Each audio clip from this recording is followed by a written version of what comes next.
before I start, I'm just going to signify that a frisbee and a disc is exactly the same thing, except a frisbee is produced by Wham-O, and a disc is not.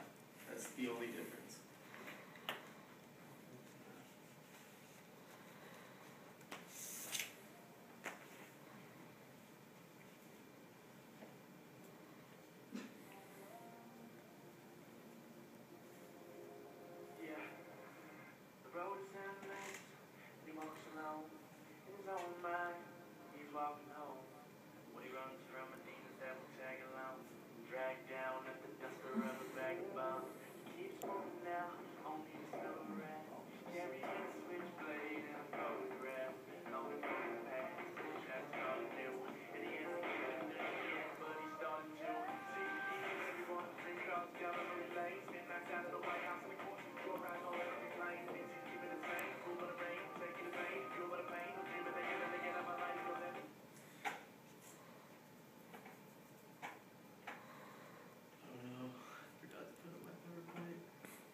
Alright, that was trick shots, and I'm doing disc throwing. There are 3 different types of disc throwing. There is discus, frisbee golf, and ultimate. Discus. Discus started way back in the 5th century by the ancient Greece, and this sport is just intense. The disc, as you can see up there, is humongous. It weighs 4 pounds. And those guys, they would spin around, and whoever threw the disc the furthest would win. The sport was in the Olympics since the beginning, and it's in the Olympics today. You could see it this upcoming summer. The second is frisbee golf. Frisbee golf, how you play. Well, first you have to find a park. I think there's some parks in Sarasota that have golf. These chain baskets, that's what you would be throwing into. It's just like golf. You have multiple discs that you would throw, just like golf. Instead of clubs, you have discs. And instead of putting into holes, you throw it into those baskets. And the driver, as you can see, is more of, it gets narrower towards the end. That's for more distance. Or you could use that kind.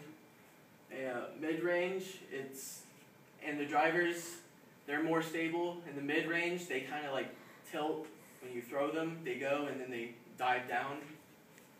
And then the putters, they're kind of like a normal frisbee that you would actually see, like 175 gram.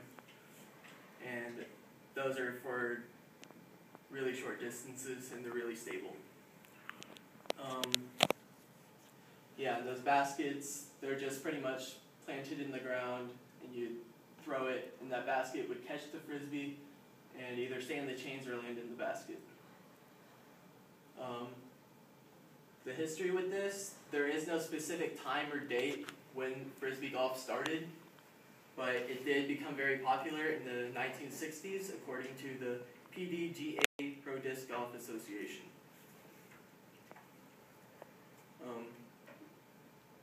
Next is ultimate, which is the most popular form of disc throwing according to the UPA, or Ultimate Players Association. The rules and how to play. The field itself is about 70 yards with 2 end zones being 25 yards apiece, so it's roughly about the size of a football field. This is a non-contact sport. You can't tackle people, and you call your own fouls.